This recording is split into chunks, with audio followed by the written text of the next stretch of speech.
Alex is completely useless. Our daughter deserved better than that loser of a husband. My mother-in-law's words cut through the kitchen air like sharp blades. I was standing in the doorway, holding the wedding anniversary gift I had bought for my wife, when I overheard the conversation that would change everything forever. "I completely agree, dear," replied my father-in-law Richard, his voice dripping with contempt. 5 years married to our princess, and what does he have to show for it? Nothing. He just spends her money and lives off us. My wife Lisa laughed, a laugh I had never heard before, cold and cruel. "You're both right. Sometimes I wonder why I'm still with him. It's kind of pathetic, really." My name is Alex, I'm 31 years old, and at that moment I felt my world collapse. For 5 years, I believed I had a family that loved and respected me. The reality was very different. I backed silently down the hallway, my heart beating so loudly that I feared they could hear it. I climbed the stairs of my in-laws' house, the same house I had invested $60,000 in renovations when they faced financial difficulties 2 years ago. The same house where I had painted every room, repaired the roof with my own hands, and installed a complete security system because I cared about the safety of my wife's family. In the guest room where Lisa and I always stayed when we visited, I opened my laptop. My fingers trembled slightly as I accessed our joint bank accounts. There was the evidence of everything they had conveniently forgotten. $120,000 transferred to Richard's account over the past 3 years. $45,000 to cover Lisa's credit card debt that she had hidden from me. $28,000 in temporary loans to her sister that were never paid back. And more painful than the numbers on the screen, the memory of every excuse I had accepted without question. "It's just until Dad can retire. Mom needs that surgery. It's a family emergency." Emergencies that became constant. Needs that turned into expectations. Gratitude that evaporated and turned into entitlement. Downstairs, I heard more laughter. They were probably planning how to extract more money from the useless husband in the coming months. What they didn't know was that I had stopped being naive a long time ago. In fact, over the past few weeks, I had noticed small signs. Conversations that stopped abruptly when I entered the room. Looks between Lisa and her parents that I couldn't decipher. The way she had started to question every purchase I made, as if my money wasn't really mine. I closed my laptop and sat on the edge of the bed, looking out the window at the garden I had cultivated for them. Every rose, every bush, every stone on the path had been planted and placed by me, investing my time and love in something I believed was our future together. But while they laughed at my supposed uselessness downstairs, I was making a discovery that would change the game completely. If they saw me as a failed husband who only drained resources, maybe it was time to show them exactly what happens when those resources disappear. I opened my phone and started taking notes. Every loan, every transfer, every bill I paid each month. Their house, Lisa's car, even the family health insurance, it all went through my credit card or bank account at some point. If you're enjoying this story of how I discovered the truth about my family, don't forget to subscribe to the channel to see how it ended. Because what they didn't know, while they ridiculed me as a useless husband, is that I controlled much more of their financial lives than they realized. And when a useful person decides to become truly useless, the consequences can be devastating. Downstairs, I heard my father-in-law say, "At least we know we can count on his money for a long time to come." That was when I smiled for the first time in weeks. They really had no idea what was coming. While I remained in the bedroom, processing the betrayal I had heard, more voices joined the conversation downstairs.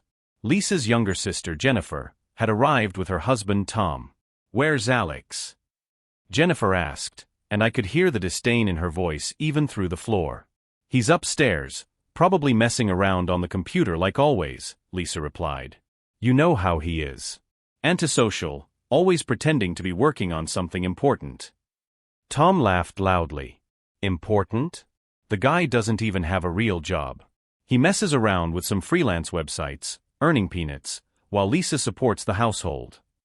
My jaw clenched.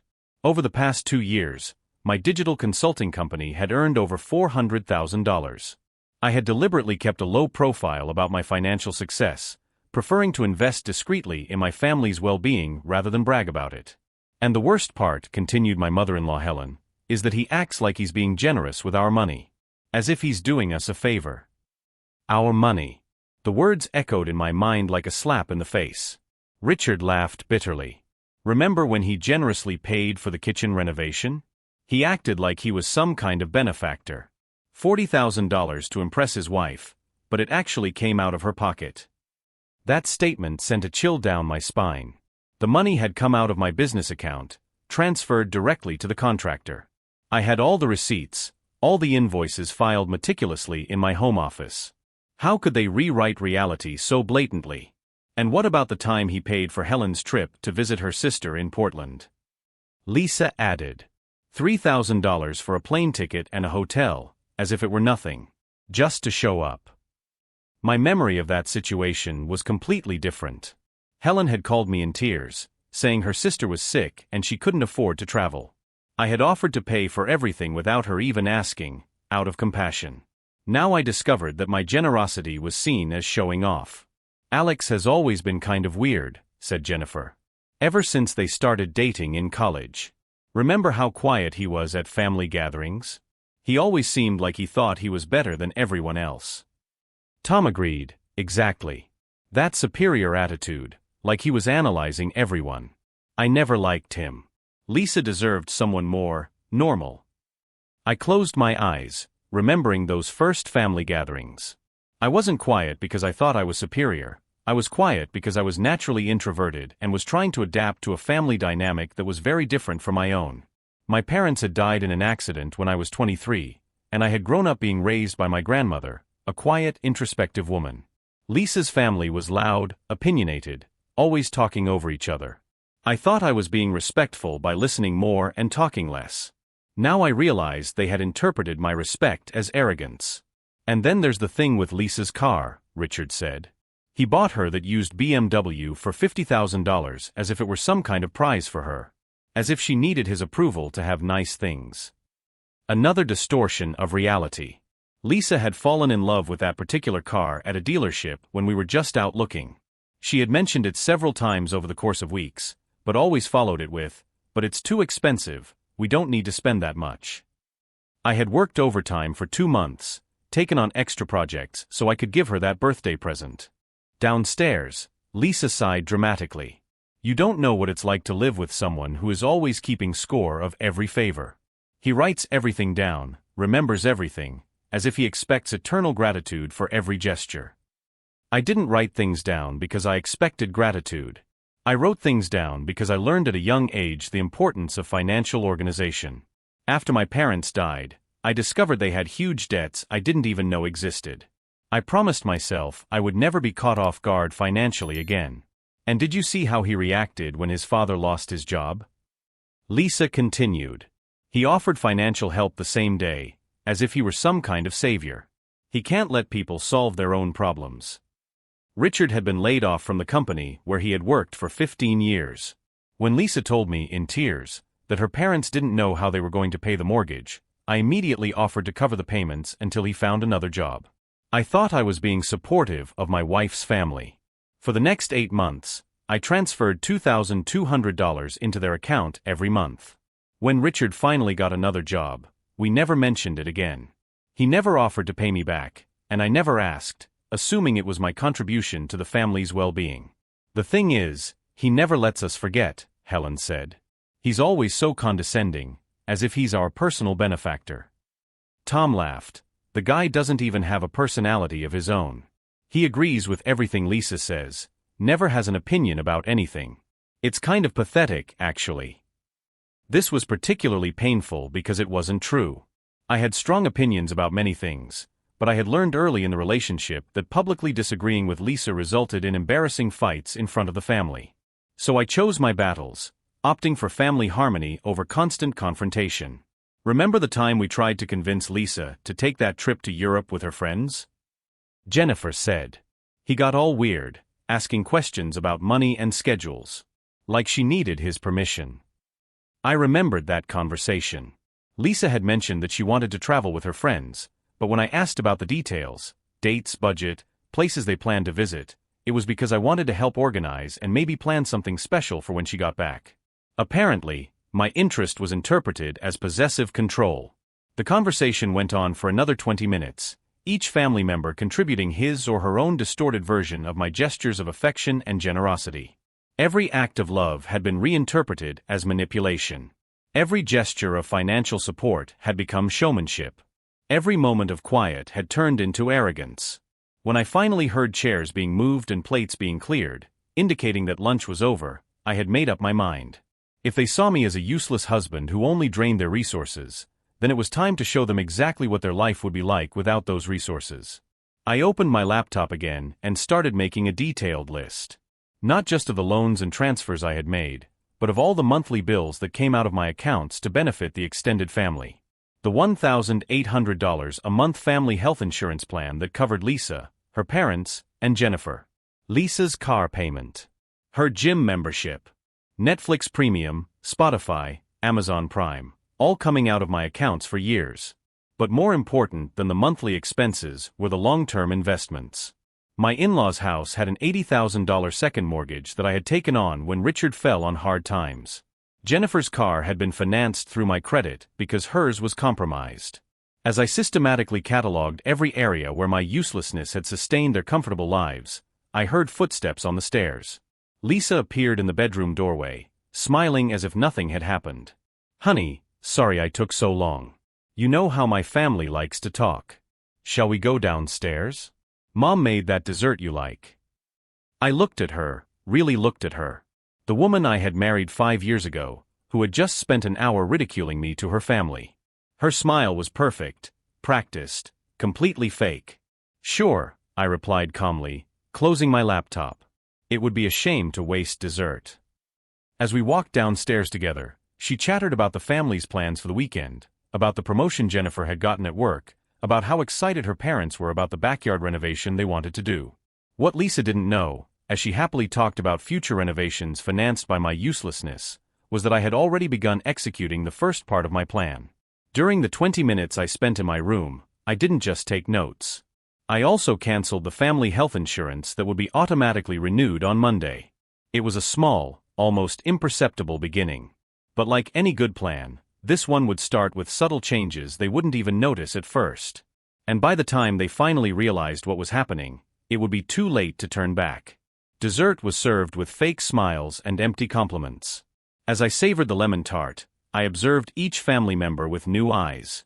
Every affectionate gesture now seemed calculated, every conversation sounded like a performance. "Alex dear," Helen said, touching my arm with feigned tenderness, "you've been so generous to us. Richard and I were thinking about renovating the backyard, you know? Nothing too elaborate, just a new deck and maybe a small pool." Richard nodded enthusiastically. "We talked to a contractor last week. It would be around $45,000. Of course, we don't expect you to pay it all at once. We can spread it out." Lisa squeezed my hand under the table. "Wouldn't it be wonderful, honey? A place for the whole family to get together in the summer. $45,000. From people who just called me a useless, good-for-nothing husband. The audacity was breathtaking. "Sounds like an interesting project," I replied calmly. "I'll think about it." Jennifer laughed.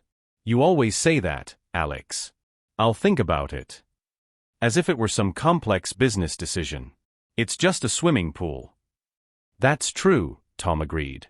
"You overanalyze simple things. Sometimes it's better to just go with your heart." Go with my heart. Like I had done for 5 years, while they drained my finances and ridiculed my generosity behind my back. "Speaking of heart," Helen said, "Alex, would you mind taking a look at Tom's car? It's making a strange noise, and you know about these things." I didn't know much about cars, but I had learned the basics out of necessity when I was younger and couldn't afford mechanics. Apparently, that qualified me as the family car expert. "Sure," I replied, following Tom to the garage. The car was a well-maintained 3-year-old sedan. Tom opened the hood and pointed vaguely at the engine. "It started last week. A noise like... I don't know, how can I describe it?" I took a quick look. The problem was obvious. Worn belts that needed to be replaced. Simple job, maybe $200 at a shop. "It's the belts," I explained. "Nothing serious, but it needs to be done soon." Tom nodded, closing the hood. "Do you know a cheap place? I'm a little tight this month." "Tight. The man who had just called me a loser was asking for a recommendation for a cheap repair shop. The irony was almost comical. "I can check my contacts," I offered. "Actually," Tom hesitated, as if the idea had just occurred to him, "couldn't you just, take care of it? As a family favor." There it was. Once again, the useless husband being asked to solve a financial problem. I said I'd think about it, and we went back inside. The afternoon continued in the same vein. Requests disguised as favors, subtle suggestions about expenses I could cover, backhanded compliments about my generosity. Every interaction confirmed what I had heard earlier. To them, I wasn't a family member. I was an ATM that occasionally offered opinions. When we finally said goodbye, Lisa chattered excitedly all the way home about family plans. The pool, the backyard renovation, the vacation Jennifer wanted to take. "Isn't it wonderful how everyone cares about each other?" she sighed. "Family is everything, isn't it?" "Definitely," I agreed, keeping my eyes on the road. At home, Lisa went straight to the shower, leaving me alone in the living room. I opened my laptop and began doing more detailed calculations.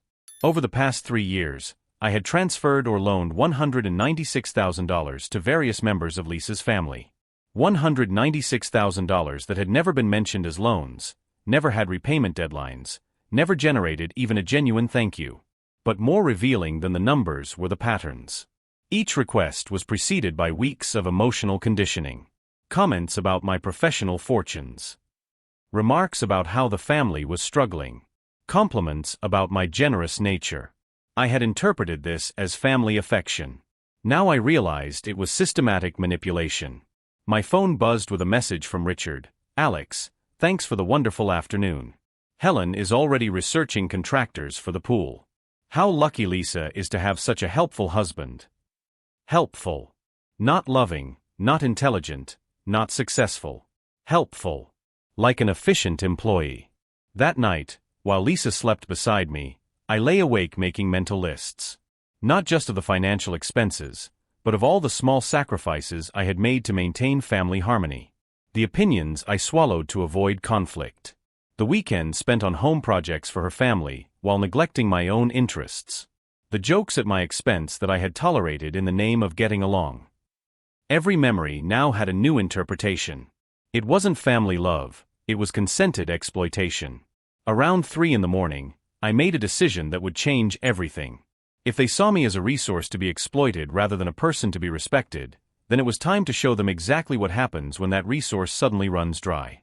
The plan that began to form in my mind wasn't about revenge, it was about education.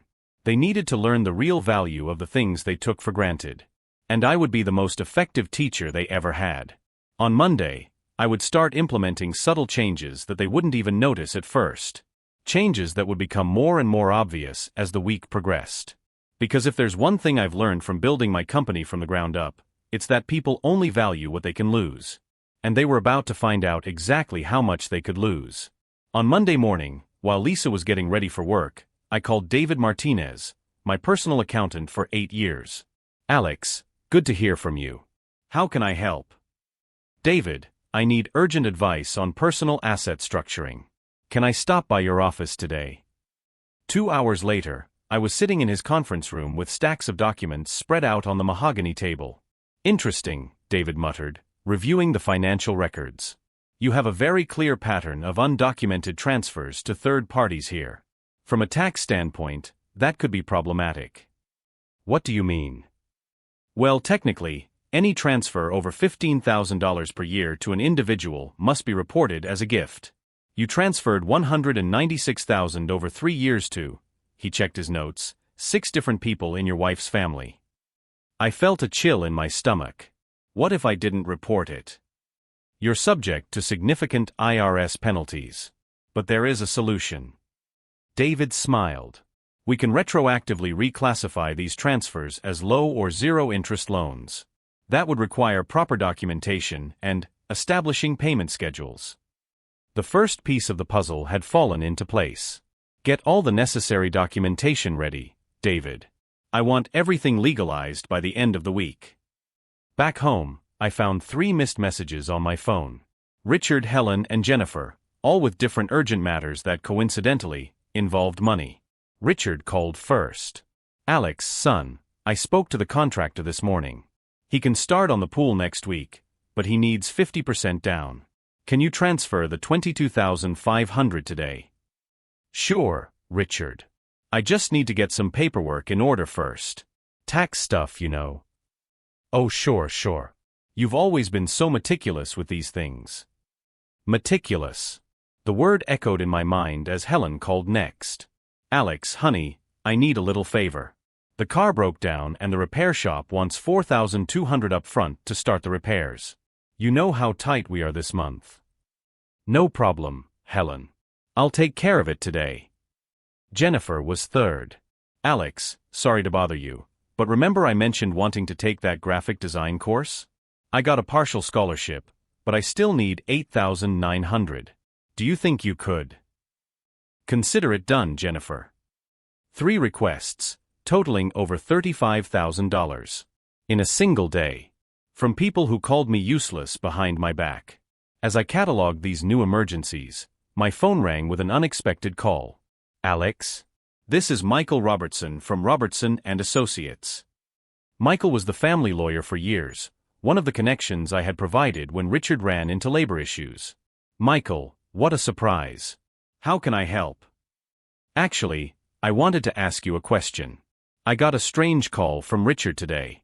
He was asking about how to structure a divorce to protect family assets from a spouse.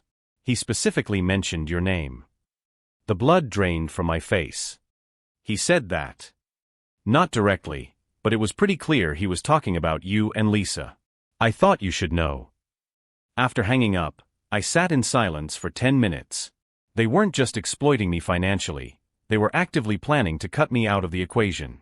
The second call was to Rebecca Chun, one of the best corporate lawyers in town. Rebecca, I need a confidential consultation on asset protection in the event of a divorce. Sure, Alex. When would you like to meet? Now, if possible. At her office, I explained the situation completely. The undocumented transfers, the informal loans, the discovery of the family's divorce plans. Do you have evidence of all these transfers? Rebecca asked, taking notes quickly. Every penny documented. Bank statements, receipts, even emails where they requested the funds. Excellent. From a legal standpoint, you're in a very strong position, especially considering that your company is solely owned by you and established before the marriage. She explained how to structure a pre-separation agreement that would protect my assets and establish repayment terms for all outstanding loans. One last thing, she said, closing her folder.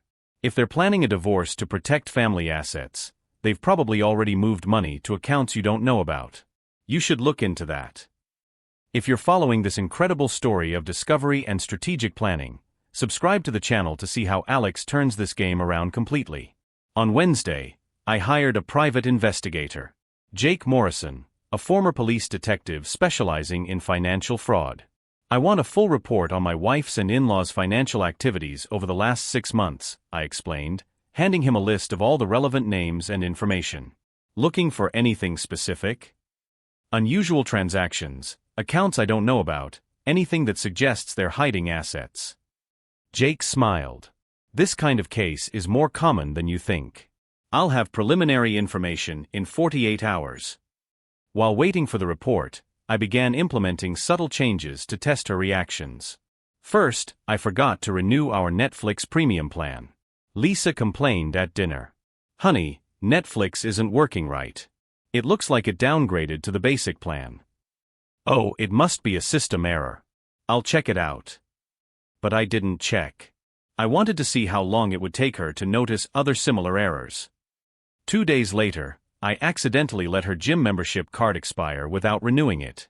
Alex, my card was declined at the gym today. It was embarrassing. That's strange.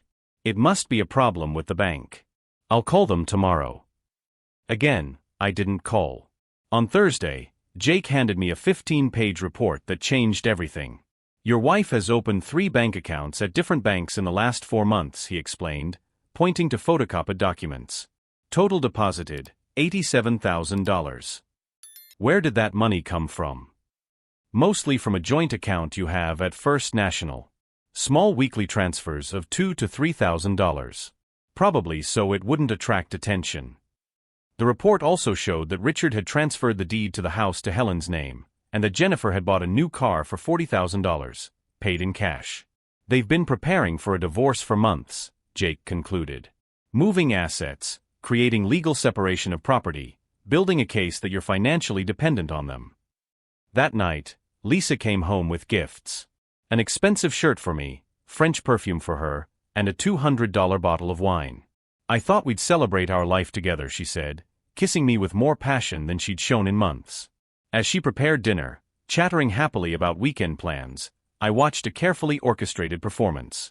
Every affectionate gesture, every smile, every intimate touch, all calculated to keep me docile while they finalized their preparations. After dinner, when she went to take a shower, I opened my laptop and finalized the documents David had prepared. Retroactive loan agreements for all transfers over the past 3 years. 8% compound interest per year. Full payment due in 30 days. Total, $243,000. I also signed Rebecca's documents, establishing a trust that protected my business assets and intellectual property. When Lisa came out of the bathroom wearing the lingerie I had bought her for our anniversary, I smiled and kissed her tenderly. "I love you," she whispered. "I love you too," I replied, and technically I wasn't lying. I loved the woman I had married 5 years ago. The problem was that this woman had apparently never really existed. On Friday morning, while Lisa was still asleep, I received an email from Michael Robertson. Richard had called again, this time asking for specific information about my business assets. It was time to speed up the schedule. I called David. "I want to hand over all the loan documents today." I called Rebecca, activate all the protective measures we discussed. And I made one last call, to the accounting firm that managed Richard's company's finances. "Hi, this is Alex. I'm married to Lisa Sterling, Richard's daughter. I need to report some tax irregularities I've discovered involving undocumented loans." When Lisa woke up, I was already in the kitchen, making coffee and scrambled eggs, humming softly. "You seem in a good mood today," she remarked, hugging me from behind. "I have a surprise for the whole family at Sunday lunch," I replied, turning to kiss her. "Something that will change everything for you." She smiled, thinking I was referring to some generous gift or announcement of an even bigger investment. If she knew that the surprise involved $243,000 in overdue loans and a full tax audit of the entire family, she might not be smiling. But she would find out in 48 hours. And when she did, her useless husband would finally show her just how useful he could be when necessary. Sunday lunch began as usual. Helen served the roast beef she'd been making for decades, Richard complained about the football on TV, and Jennifer chattered about her latest promotion at work. Lisa squeezed my hand under the table, whispering, "I still can't believe you have a surprise for everyone." If only she knew. I waited until everyone had finished dessert before standing up, tapping my wine glass lightly to get everyone's attention. "Family, as you know, I have always cared deeply about the well-being of all of you." I smiled warmly. "For years, I have helped you financially whenever you needed it, and today I want to make our partnership official." Richard leaned forward, interested. "Make it official?" "Exactly." I pulled a leather folder from my bag. "I spoke with my accountant this week, and we discovered some tax irregularities. Apparently, all the transfers I made to you should be classified as loans to avoid problems with the IRS." Helen's smile faltered slightly. "Loans." "Don't worry," I reassured them, handing out copies of the contracts. "I've prepared all the necessary documentation. Complete history for the last 3 years, standard compound interest of 8% per year." Lisa took her copy, flipping through it quickly. Her expression changed from a confident smile to confusion, then to something close to panic. "Alex," she said slowly, "this says I owe $87,000? $87,400, to be exact. Including interest." Richard studied his document with growing alarm. $123,000? But I thought those were gifts from the family." "Unfortunately, the IRS doesn't see it that way," I explained calmly. "David Martinez, my accountant, was very clear about this. Any transfer over $15,000 annually must be documented as an official loan or gift. since we didn't report them as gifts. You can't be serious, Jennifer interrupted, her voice rising an octave. $52,000? For helping with tuition and a car. The contracts have all the legal specifications, I continued, keeping my tone professional. Payment in full due within 30 days, as required by tax regulations to avoid penalties. Tom was frantically doing calculations on his cell phone. Helen, this adds up to over $200,000 in total. $243,800, I corrected, including interest and administrative fees. The silence in the room was deafening. Each family member processed the numbers, the implications, the reality that the useless husband had become their biggest creditor. Lisa was the first to recover. Alex, this is ridiculous. We're married. My money is your money. Interesting that you should mention that. I pulled out a second folder. Because my private investigator discovered 3 bank accounts you opened without my knowledge. $87,000 transferred from our joint account. The blood drained from her face. How did you? Jake Morrison, former detective specializing in financial fraud. Very efficient. I smiled kindly. He also discovered that you consulted Michael Robertson about structuring a divorce to protect family assets from me. Richard stood up abruptly, knocking over his chair. Listen here, kid. Dr. Robertson called me concerned, I continued unperturbed. Apparently, he found the consultation odd considering that my company is solely premarital property, and all significant assets are in my name. Helen began to cry. Alex, you don't understand. We didn't want to hurt you. You didn't want to hurt me? My voice remained calm, but something dangerous flashed in my eyes. I heard you call me a useless husband, a failure, a parasite. Jennifer said I was pathetic. Tom said I don't even have a real job. The room fell deathly silent. Every person present realized simultaneously that his useful husband had heard every cruel word. And the most fascinating thing, I continued, is discovering that Richard transferred the deed to the house to Helen. Jennifer bought a car for $40,000 in cash, and you moved money into secret accounts. All while planning to sue me as a parasitic financial dependent. Lisa tried one last move. Alex, I know this looks bad, but we can explain. There's no need for explanations. I stood up calmly. Contracts are legally binding. You have 30 days to pay in full, or I'll file a collection suit. You wouldn't do that to us, Helen whispered. Helen, you've already done this to me. I methodically put away my documents. The difference is that I have legal proof of every penny transferred, every account secretly opened, every consultation with a divorce lawyer. Richard exploded, You're a manipulative son of a bitch. Am I? I smiled genuinely for the first time in weeks.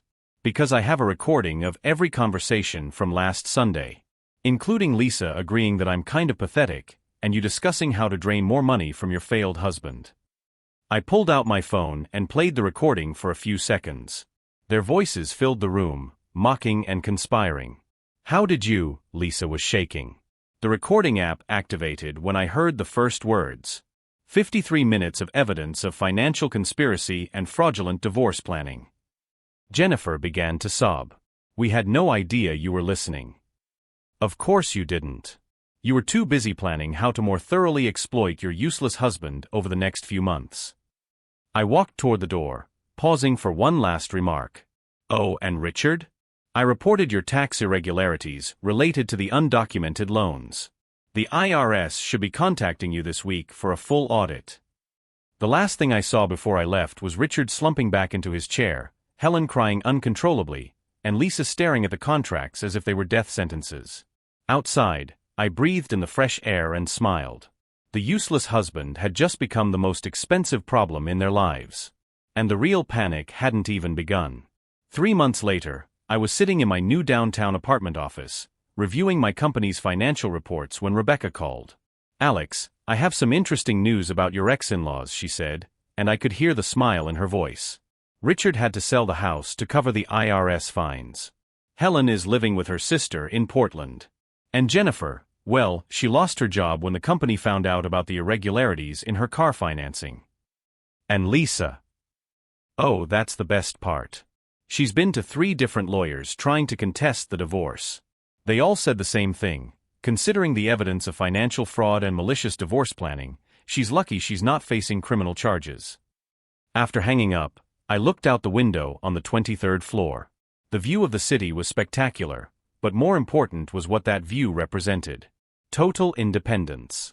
Peace of mind. The end of 5 years of being treated like a walking ATM. The divorce proceedings had been surprisingly quick. When Lisa found out that I had recordings of all the family conspiracies, plus evidence of her secret accounts and fraudulent transfers, she accepted a settlement that left her with only the clothes on her back and the car she was still paying on.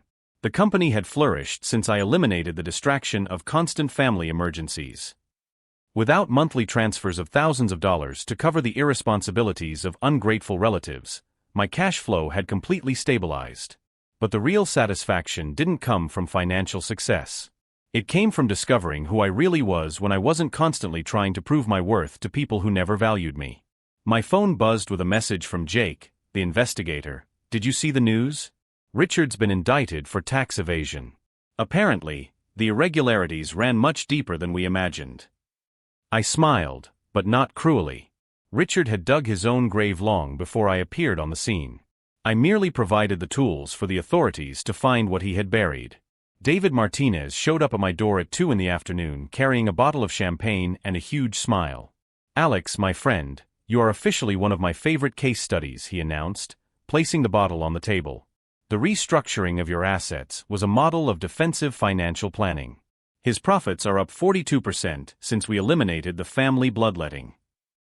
"Family bloodletting," I repeated, relishing the expression. "That's a poetic way of describing 5 years of my life."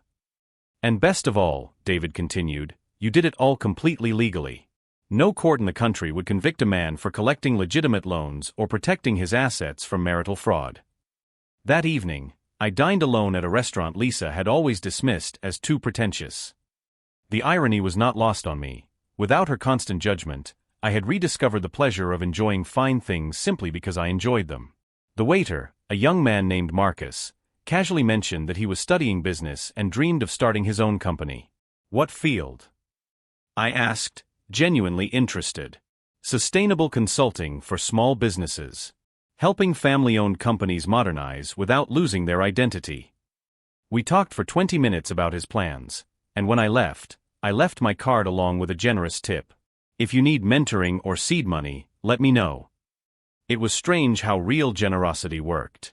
When I helped Lisa's family, every gesture was treated as an obligation or manipulation. But helping Marcus felt natural, without expectations or emotional demands. A week later, I received an unexpected email. It was from Helen. "Alex, I know I have no right to ask anything after everything that happened. But you need to know that I recognize how unfair we were to you. Jennifer wants to talk to you when she's ready.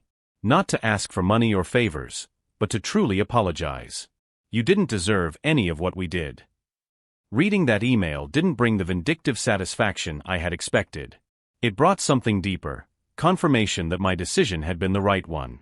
Not for punishing them, but for freeing myself from a toxic system that was hurting us all.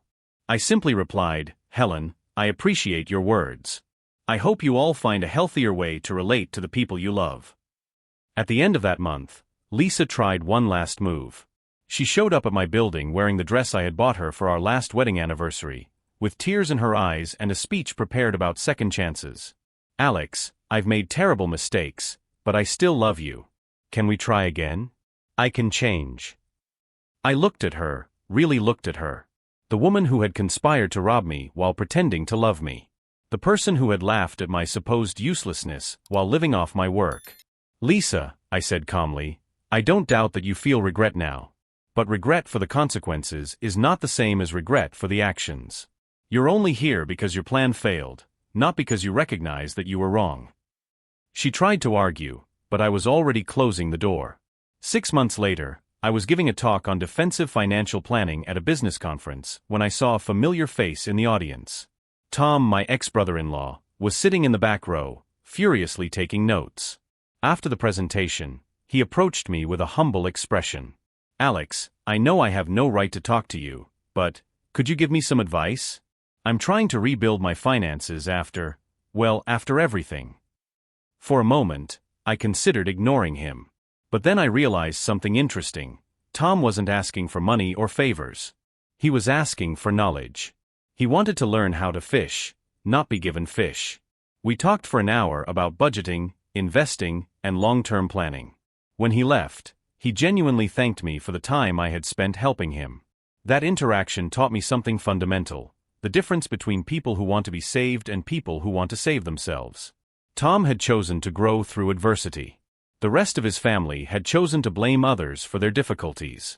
A year after that fateful Sunday lunch, I was signing the papers to start my second company, a consulting firm specializing in family restructuring and asset protection. The irony was perfect. My devastating personal experience had become my greatest professional advantage. Marcus, the waiter I had met at the restaurant, became my first junior partner. His sustainable consulting firm was thriving, and our partnership had spawned projects that benefited dozens of small businesses. Do you know what the hardest part of that whole situation was? I asked Marcus during one of our weekly meetings. Finding out about the betrayal? No. It was accepting that I had allowed it to happen. For 5 years, I chose to ignore obvious signs because it was easier to be useful than to confront the truth. The real transformation happened when I stopped seeing myself as a victim and started seeing myself as someone who had made bad decisions. If this story of transformation and justice has inspired you, subscribe to the channel to see more stories of people who refused to be treated like doormats and decided to rebuild their lives with dignity and intelligence. Today, 2 years later, my life is unrecognizable. I have relationships based on mutual respect, not financial exploitation. My work contributes positively to the community.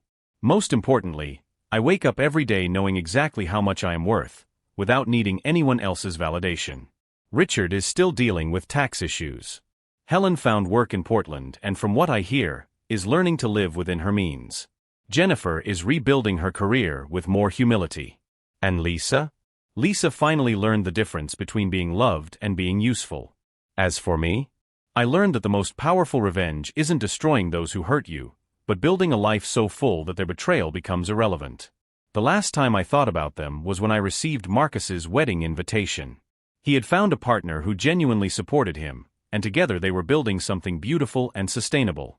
As I adjusted my tie for the ceremony, I smiled at my reflection in the mirror. The man staring back was no longer the useless husband who had been humiliated in a kitchen 2 years ago.